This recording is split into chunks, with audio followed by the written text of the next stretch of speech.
បាទសួស្តីបងប្អូនវិលមកជួបជាមួយខ្ញុំសាជាថ្មីទៀតហើយថ្ងៃនេះខ្ញុំនឹងរៀនបងប្អូនរបៀបបង្កើត account admin បរទេសសម្រាប់ទុកកាន់ page របស់យើងកាន់ page រលួយរបស់យើងកុំឲ្យខាតពេលមកទស្សនាវីដេអូរបស់ខ្ញុំទាំងអស់គ្នា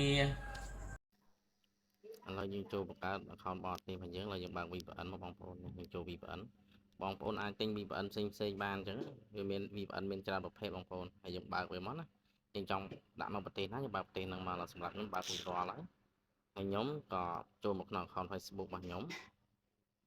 ចុចលើវាមកយើងយកជាពាក្យថា create new account បងប្អូនចុចលើវាមកណាតបមកយើងវិញឈ្មោះរបស់admin យើងមកយើងដាក់ឈ្មោះអីបងប្អូនចង់ដាក់ឈ្មោះអីដាក់តាមនោះបងប្អូនហើយយើងចុចពាក្យថា next មកបងប្អូនហើយយើងចុចពាក្យថា next មកបងប្អូនហើយយើងជ្រើសរើសថ្ងៃខែឆ្នាំវាមកយើងដាក់ចាស់ឆ្នាំទៅយើងដាក់ធ្វើប៉ុណ្នេះក៏វាចាស់ឆ្នាំដែរបងប្អូនយើងជ្រើសរើសតាមហ្នឹងបងប្អូនណានេះខ្ញុំចុចពាក្យថា set មកតបមកយើងចុចពាក្យ next បងប្អូនហើយយើងជ្រើសរើស page មកបងប្អូនខ្ញុំដាក់ page ស្រីខ្ញុំចុច page ស្រីហ្នឹងបងប្អូនហើយយើងចុចពាក្យ next បន្តទៀតមកបញ្ជាស្រ័យ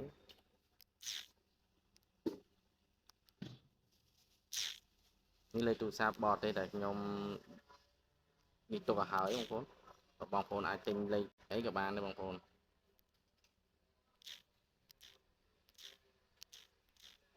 យើងផាសលេខទូរស័ព្ទយើងចូលមកហើយយើងចុចពាក្យ next មកបងប្អូនហើយយើងដាក់ password របស់យើងចូលមកណា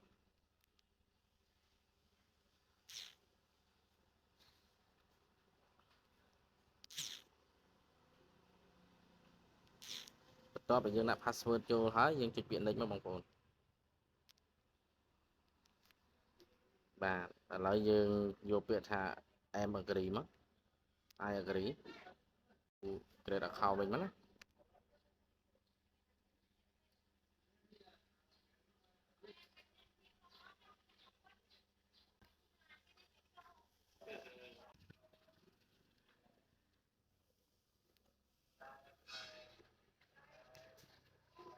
អញ្ចឹងយើងបានបង្កើតរួចរាល់ហើយយើងចុចពាក្យ skip មកណាបងប្អូននេះ account យើងបានបង្កើតរួចរាល់ហើយហើយយើងឆែកមើលតើវា device នៅទីណាអញ្ចឹងណាបងប្អូនយើងយកខាងក្រោម not នេះសិនមកយើង skip វាចោលសិនបងប្អូននេះបានរួចរាល់ហើយយើងចូលមើលមើលឥឡូវយើងកើតបានរួចរាល់ហើយយើងមកចូលកន្លែងនេះមកយើងដាក់លេខទូរស័ព្ទរបស់គេបរទេសអញ្ចឹងណាយើងឆាក់ email នឹងចោលយើងដូរដាក់នេះមកយើងចុចវា setting បងប្អូនព្រោះលេខរបស់យើងលេខបរទេសមានរបស់យើងអញ្ចឹងយើងអាចឆាក់ចោលយើងដាក់ email វិញដើម្បីការពារអញ្ចឹងបងប្អូននេះយើងចុចកន្លែងនេះមក personal លេខ email យើង add email ចូលសិនបងប្អូនអធិស្ឋាន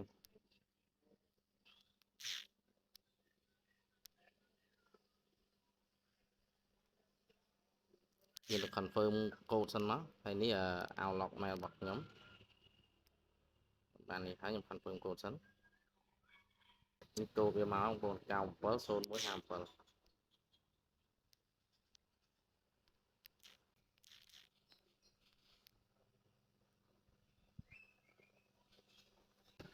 ហើយយើងចង់ដឹងថា account របស់យើងនៅបរទេសអត់ device វាចូលឡើងនេះបងប្អូននេះ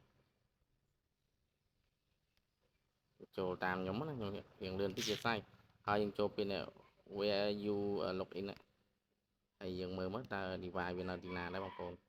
នេះបងប្អូននៅ Los Angeles ហ្នឹងបងប្អូនឃើញទេហើយយើងរៀបចំចឹងហើយយើង check មួយទៀតមកបងប្អូនដើម្បីឲ្យ account យើងវាឆាប់បានចាប់ primary នៅបរទេសចឹងណាអញ្ចឹងយើងចូលនេះវិញមកនេះយើងចូលកន្លែង what on your mind នេះមកយើងចុចមកបងប្អូនហើយយើងចុចពី check in មកហើយយើងដាក់ Los Angeles មកដើម្បីឲ្យ account យើងនៅក្រៅប្រទេសចឹងវាចាប់ primary ក្រៅប្រទេសហើយយើងចុចពាក្យថាផុសមកនេះ account មកតែយើងបានបង្កើតរួចរាល់បងប្អូន